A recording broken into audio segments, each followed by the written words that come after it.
Byline Audio. Hello and welcome to the Byline podcast. The Byline podcast from the Byline Times. It's what the papers don't say, what radio doesn't report, and what telly doesn't tell you. My name's Adrian Goldberg, and this time a walk into colonial history. I'm with Corinne Fowler. Corinne is a professor of colonialism and heritage at Leicester University. And in 2020, she found herself on the front line of the culture wars when she co-authored a report about the connections between various National Trust properties and colonialism and slavery. Undaunted, she has just published Our Island Stories, featuring 11 walks that either tell or hide a story about the UK's sometimes problematic history. We're going to Seasoncote House in the Cotswolds, which is featured in the book. And Corinne, before we get there, we are in this gorgeous village of Bourton-on-the-Hill. Houses around us in glorious yellow Cotswold stone. What we think is a Norman church with the flag of St. George fluttering in the distance. This is, I think, what people would perceive to be idyllic English countryside. Yeah, it's quintessential Cotswolds, and I think it's on the Heart of England Way, the footpath, which is quite ironic considering the title of my book. So you've written a book which, as I say, tries to show us what we may not ordinarily see as we're walking in the English countryside, with a particular slant towards colonialism and empire. Why have you done that? Partly I was curious to see how far colonial history had penetrated the English countryside. I knew about country houses and propertied families, but I really wanted to go right into the countryside to see what kind of colonial stories pop up when you look at the local records. And I was actually quite surprised how rich a history that is. And this whole book just showed me how each local place has got its own distinctive story of empire, which is not surprising really, considering we were an empire for 4 centuries. There's lots of different aspects to colonialism and different levels of it and different continents involved.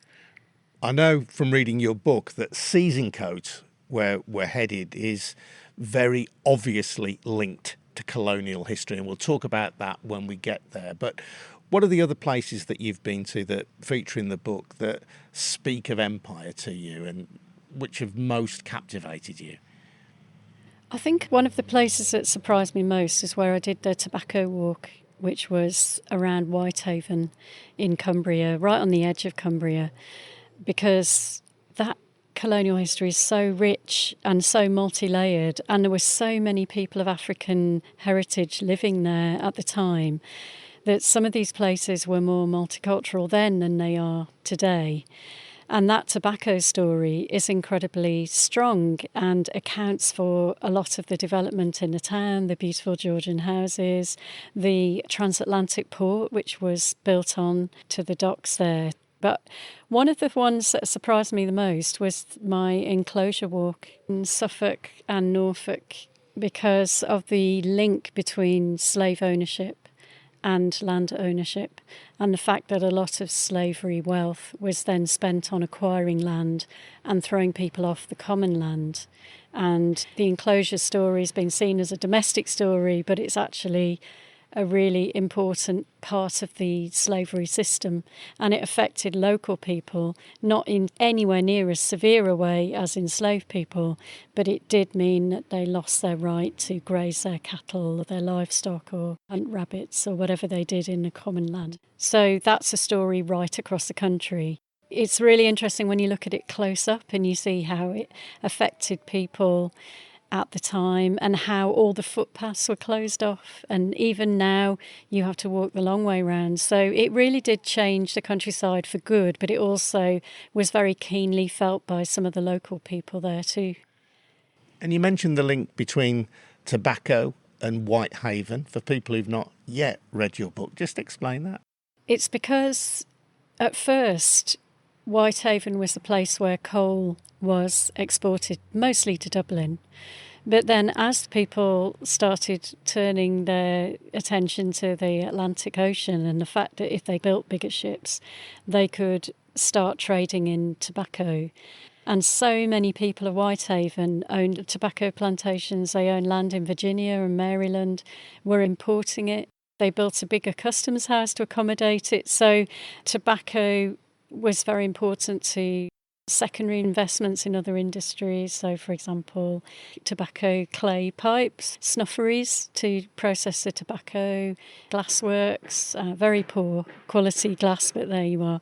And it was even spent on the local roads. Whitehaven's population swelled, so it's part of Whitehaven's story. And it's interesting you say that Whitehaven was more diverse in those days than it is in these days. Yeah, absolutely. And that's the case all over the country, really, that there are places where there was a big black presence that certainly can't be seen today, although I think obviously there are many people of colour who now live in the countryside and work in the countryside and massively contribute to its economy. But it's still a part of the story that really makes you question, was the countryside always a white space? And it really wasn't in some places. And Whitehaven's one of those, Norfolk, Yorkshire. So there are lots of places where there are interesting parish records that tell a different story to the one you would expect. I'm really enjoying this as we walk down. I can see a red traditional telephone box there, and they're marked, as you say, the Heart of England Way. So we're just going to go off the... leading to an Indian house that we're going to look at. Yeah, we're going to see Seizing Coat very shortly. But part of the story of your book is that these histories are not always visible. And as you describe it, it seems to me that you've got the interest of a historian in this. You know, you're not speaking as somebody who is angry about these things. It's about uncovering these things and making them visible to us. Yeah, absolutely. And I think that sometimes people who feel a bit threatened, they've said, why are you obsessed with colonial history? I mean, on one hand, I could just say to them, well, it's my job. So anyone might be obsessed with their job if they like it. But it's important to say that part of my job is to explore these kind of histories in new and original ways. And I think that that's what I try to do with this book, to add another layer of understanding to our local places and to show that these are not just domestic stories, they're not just local stories. These places have global dimensions that are very interesting and resonant for people who live in those areas. And these stories very often are not marked in the areas where they happened. Absolutely, and I think that's partly because they're genuinely not known. So I think there's a lot more exploring to do. I could put a pin on any part of the countryside and another different kind of colonial story would tend to pop up. It's just a case of exploring them so that we can acknowledge them once we know a bit more detail about what those stories are. And it does tell us as well that the countryside isn't just there, that it has been fashioned and shaped over many centuries and in different ways by humankind. It isn't just a natural thing. Money from empire, money from slavery, money from different sources has been used to shape and fashion this countryside and bend it to the will of human beings. Yeah, exactly. And I have been really influenced by someone who studied at the university where I work, actually, Hoskins. He was a landscape historian, and he wrote a whole book about how human activity has transformed our landscape. But what he didn't do was include the colonial wealth and the colonial figures who shaped that countryside. So I've just tried to enhance his work a little bit by filling in the gaps.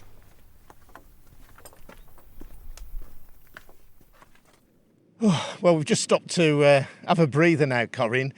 And as I'm looking through the trees away to my right, I think that must be my first glimpse of Seizing Coat.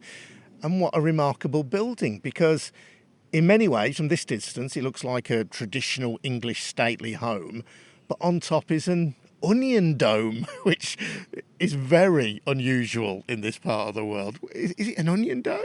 Yeah, it is. It's a copper dome. It's kind of gone green through age.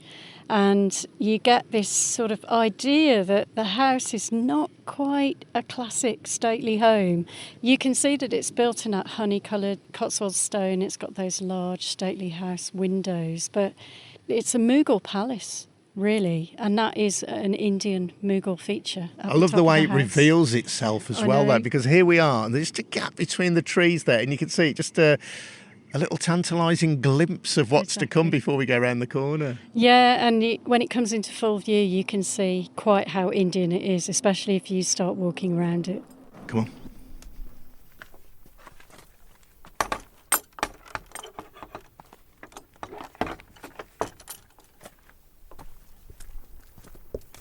Wow, we've just turned into the field looking up at Seasoncote, and it is an amazing thing. As I mentioned when I first saw it through the trees, it looks very much like a traditional English stately home in some regards, but that giant copper onion dome on the top, each of the chimney turrets has a little copper onion dome as well, and I can see some buildings round the side which also have that style. Now, this place was built, I think, in 1795 by Colonel Sir John Cockerell, and he and his brother developed it. Tell me their story.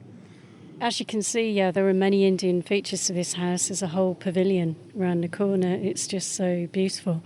But that was because of these two brothers who took two different routes through the East India Company. One was a soldier, a military man, Colonel Sir John Cockerell, and he arrived in India as a 14-year-old, and he ended up in quite a senior military position fighting Tipu Sultan, who was killed in that Mysore war for the East India Company, and he bought this place.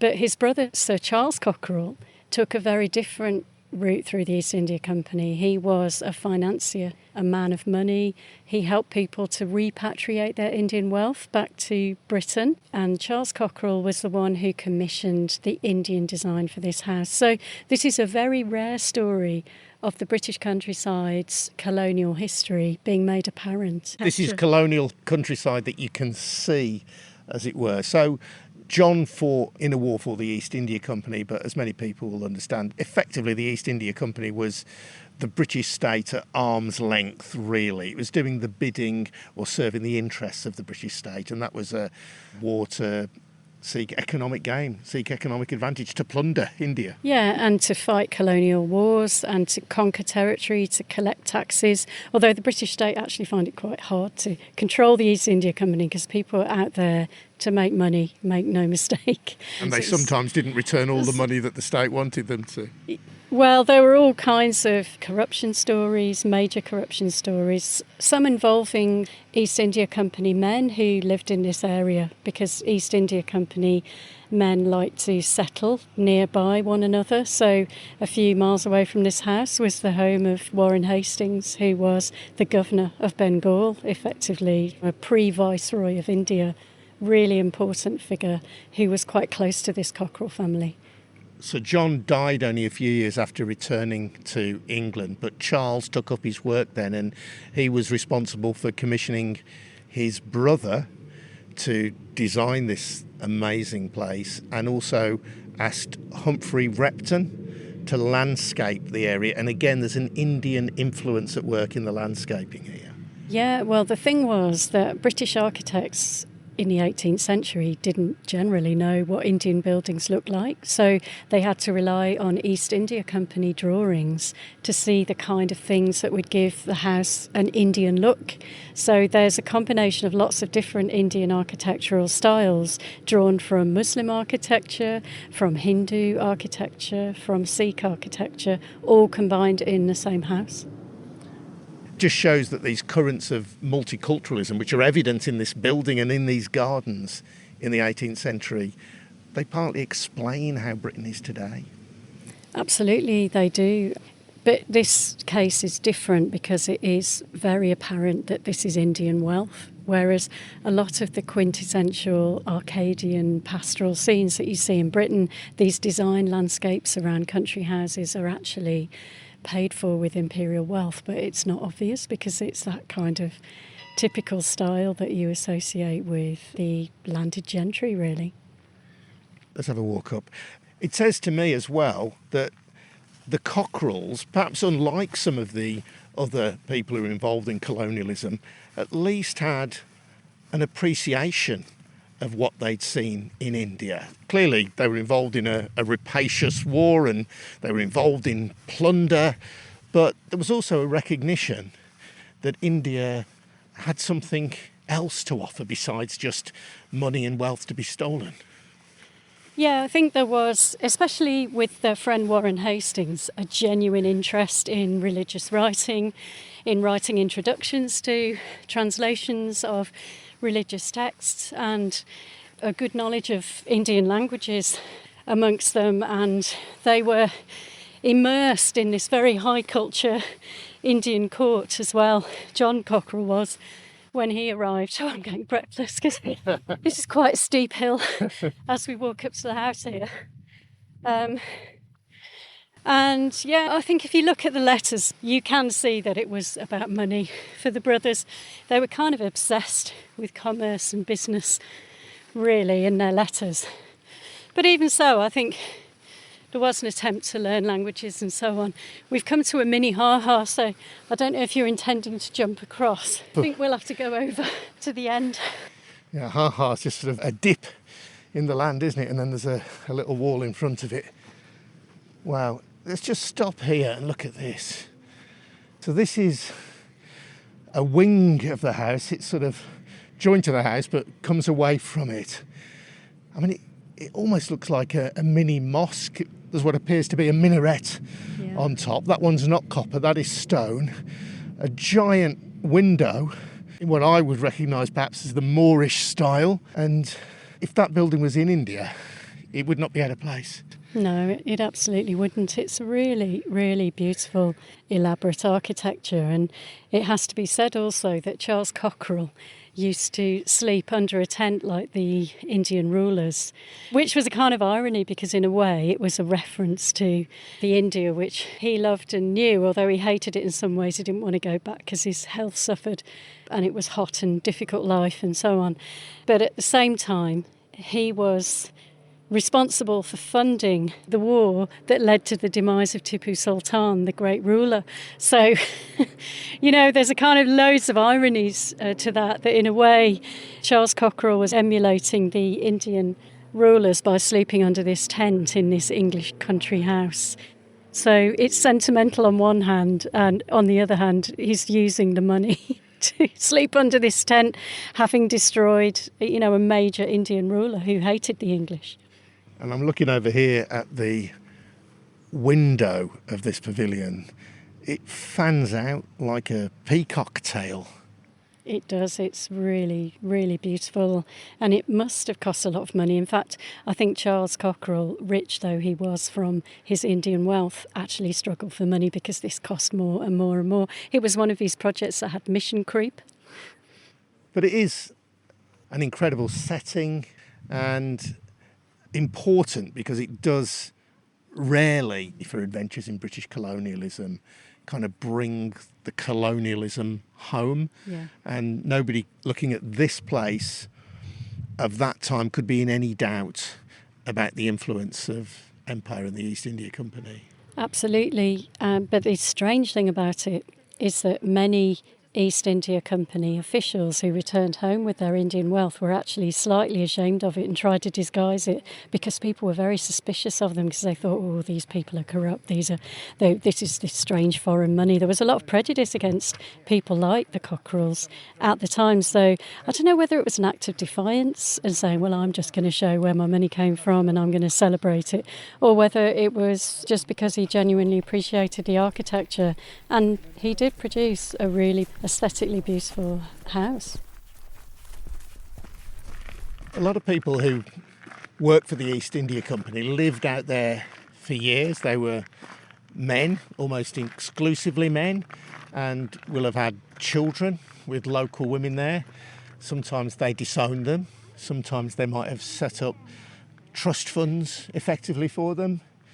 But Colonel Sir John Cockerell, who lived here, actually brought his wife home with him from India. He did. She was Indo-Portuguese. Her name was Estuarta. Apparently she had quite a weak chest, so he was worried about her living here with their children because he thought her health might suffer. So that's why he didn't move here immediately at the time because it was dark and damp, the rooms were cold. So he actually lived in London with her and their children. And there are some interesting letters between the brothers where apparently the children were ruining the furniture by jumping on it and running all around the house like little racehorses. And they did inherit some of the wealth of John Cockerell, although he wasn't particularly wealthy, he was terrible with money. But it is a really good example of one of the many, many Indian-British cross-cultural relationships that developed because of the East India Company. Indeed, and you mentioned the Tipu Sultan. There is a curry house in Birmingham called Tipu Sultan, which just shows how these currents of history flow back and forth and have flown back and forth between Britain and the subcontinent over hundreds of years. Absolutely. And I think there are probably quite a few curry houses in Britain called Tipu Sultan. And also, people like the Cockerells, they had a reputation for liking Indian food. They developed a taste for it. And in some of the caricatures of the East India Company returnees like them, they would have them only eating curry. Wow, this is wonderful here. Coming out of the house on the left-hand side as we look, there's an additional wing that looks to me like a botanical garden. I can see a sign saying that there are teas in the orangery, so I'm guessing that's what it is. So it's got glass roofs, and at the end, another one of these, well, it looks almost like a mosque turret on top of a little pavilion there. And we've got these really quite distinctive trees, narrow trees in front of it. And behind us, I know, an Indian-themed tent where people can have weddings and so on. So maintaining that traditional theme to the place. Yeah, and it has to be said that the owner of this place, Edward Peake, is a great custodian of this house because he really highlights its Indian history. He's not afraid of it. He's fascinated by it. He's got books in his library all about it, so he's great. Corinne, your book, I'd suggest, is indispensable for anybody who wants to understand how colonialism and empire played out on the British landscape.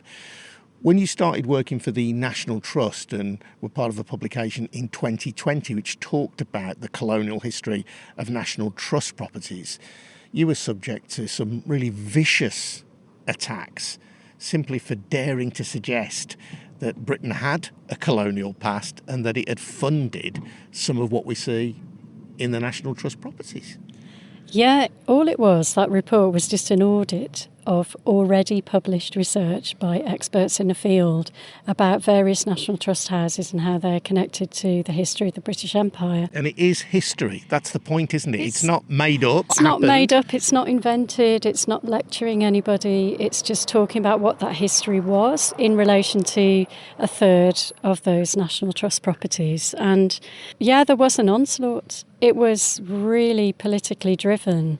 There were government ministers who briefed against me, against my fellow historians, who said that we were denigrating British history, we were unpatriotic. It was a storm in the media, it became a major story, and it lasted a year. So each time there was a hostile article about the work, really distorting the work and not giving any of us a right of reply, it was a real trial. Because people would write hate mail and make death threats, make threats against my safety, and there was a load of hate speech below the news articles. So this was readers' comments? Yeah, readers' comments saying, that I should be hung, one Marxist, which I'm certainly not, one noose, that I should be hit so hard that my teeth clatter together, that I should be burnt at the stake like a witch, really gendered stuff. So, yeah, it was a pretty rough time, to be honest. I was just doing my job. I was commissioned to write a report. National Trust produce reports all the time about woodworm or whatever. It was just one of those. And as we've heard during the course of this conversation, as I mentioned earlier, you're quite dispassionate about this. And I mean that in a good way. You're describing what was. You're describing, in this case, the history relating to India, how this came to be here. As British people, we should surely all be interested in that, shouldn't we? Yeah, absolutely. I think it's more knowledge is always better than less knowledge. And I've been on a big journey myself. I didn't learn much about this at school. I didn't learn about the details of colonialism. in my history lessons, and so it's really good to talk about it now and to learn more about it, and I'm learning all the time.